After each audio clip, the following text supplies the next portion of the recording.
And ಹೊಸಬರು ಅಂತ ಹೇಳಿದ ತಕ್ಷಣ ಕೆಲವು ಸರಿ ಮೂವೀಸ್ಗಳಿಗೆ ಕೆಲವೊಂದು ಸ್ಟಾರ್ ಆಕ್ಟರ್ಸ್ಗಳು ಸಪೋರ್ಟ್ ಬೇಕು ಅಂತ ಹೇಳಿ ಇಂಡಸ್ಟ್ರಿನಲ್ಲಿ ಪ್ರತಿಯೊಬ್ಬರನ್ನು ಕೂಡ ಅನ್ಕೊಂತಾ ಇರ್ತೀವಿ.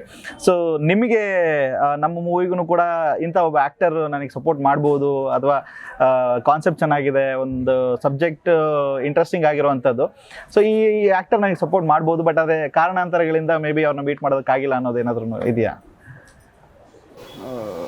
ಅದು ನಾವು ಹೇಳಕ್ಕಾಗಲ್ಲ. ಏನಕ್ಕೆ ಹೇಳಿದ್ರೆ ಈ ಸಿನಿಮಾ ಜಾನರ್ ಕೆಲವರಿಗೆ ಇಷ್ಟ ಆಗುತ್ತೆ, ಕೆಲವರಿಗೆ ಇಷ್ಟ ಆಗಲ್ಲ. ಕೆಲವೊಂದು ಆಕ್ಟರ್ಸ್ ಗಳಿಗೆ ಮಾಸ್ ಜಾನರ್ ಇಷ್ಟ ಆಗುತ್ತೆ, ಕೆಲವರಿಗೆ ಕ್ಲಾಸ್ ಜಾನರ್ ಇಷ್ಟ ಆಗುತ್ತೆ. ಅಂತದ್ರಲ್ಲಿ ನನ್ಗೆ ನನ್ನ ಗುರುಗಳು ಇವರು ರಾಜ್ ಬಿ ಶೆಟ್ಟಿ ಇದ್ದಾರೆ, ಅವ್ರನ್ನ ತುಂಬಾ ಕಾಂಟ್ಯಾಕ್ಟ್ ಮಾಡಿದೆ. ಆಮೇಲೆ ಫೈನಲ್ ಸಿಕ್ಕಿದಾಗ ಬಿಸಿ ಟೋಬಿ ನಡೀತಾ ಇತ್ತು, ಆ ಶೆಡ್ಯೂಲ್ ಅಲ್ಲಿ ನಂಗೆ ಕೂರಿಸಿ ಒಂದು ಬೈಟ್ಸ್ ಕೊಟ್ಟು ಸಪೋರ್ಟ್ ಮಾಡ್ತೀನಿ, ಎಲ್ಲ ಚೆನ್ನಾಗಾಗ್ಲಿ ಅಂತ ಹೇಳಿದ್ರು. ಇನ್ನೊಂದು ಡಿವೋರ್ಸ್ ಹತ್ರ ಹೋಗಿದ್ದು, ಡಿವೋರ್ಸ್ ಅಷ್ಟೇ ಮನೆಗೆ ಬಂದು ನಾವು ಮಾಡ್ಕೊಡ್ತೀನಿ ಅಂತ ಹೇಳೋದು. ಅಂತ ದೊಡ್ಡ ಸ್ಟಾರ್ಗಳು ಹೇಳಿದ್ಮೇಲೆ ಇನ್ನು ಹೇಳುವಂಥದ್ದು ಏನಿಲ್ಲ. ಬಟ್ ಸಮ್ ಟೆಕ್ನಿಕಲ್ ಇಶ್ಯೂ ನಮ್ಮ ಟೀಮ್ ಕಡೆಯಿಂದ ಆಗಿರೋದ್ರಿಂದ ಹೋಗಕ್ಕಾಗಿಲ್ಲ ಅಷ್ಟೇ.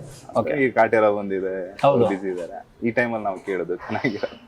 ಎಸ್, ಸೊ ಇವಾಗ ರಿಲೀಸ್ಗೆ ರೆಡಿ ಆಗಿದೆ ಮೂವಿ, ಅಂಡ್ ಸಂಕ್ರಾಂತಿ ಹಬ್ಬ ಆದ್ಮೇಲೆ ನೀವು ಥಿಯೇಟರ್ಸ್ಗೆ ಲಗ್ಗೆ ಇಡ್ತಾ ಇದ್ದೀರಾ. ಎಷ್ಟು ಕಾನ್ಫಿಡೆಂಟ್ ಆಗಿದ್ದೀರಾ ಮೂವಿ ಬಗ್ಗೆ, ಅಂಡ್ ಏನ್ ಎಕ್ಸ್ಪೆಕ್ಟ್ ಮಾಡ್ತಾ ಇದ್ದೀರಾ ಓಪನಿಂಗ್ಸ್, ಸಿನಿಮಾ ಓಪನಿಂಗ್ಸ್ ಬಗ್ಗೆ? ಪಕ್ಕ ಕಾನ್ಫಿಡೆಂಟ್. ನಾನು ಯಾವ ಕೆಲಸ ಮಾಡಿದ್ರು ಕಾನ್ಫಿಡೆಂಟ್ ಅಲ್ಲಾಗೆ ಮಾಡೋದು. ತಪ್ಪು ಮಾಡಿದ್ರು ಕಾನ್ಫಿಡೆಂಟ್ ಆಗಿ ಮಾಡ್ತೀನಿ ಅಂತ ಎಕ್ಸ್ಪೆಕ್ಟ್ ಮಾಡ್ತಾ ಇದ್ದಾರೆ. ಅದೊಂದಿದೆ. ಆಮೇಲೆ ಜನಗಳು ನನ್ನ ಹೆಂಗ್ ರಿಸೀವ್ ಮಾಡ್ತಾರೆ ಅನ್ನೋದ್ರ ಅದ್ರ ಬಗ್ಗೆ ಒಂದು ಕ್ಯೂರಿಯಾಸಿಟಿ ಇದೆ.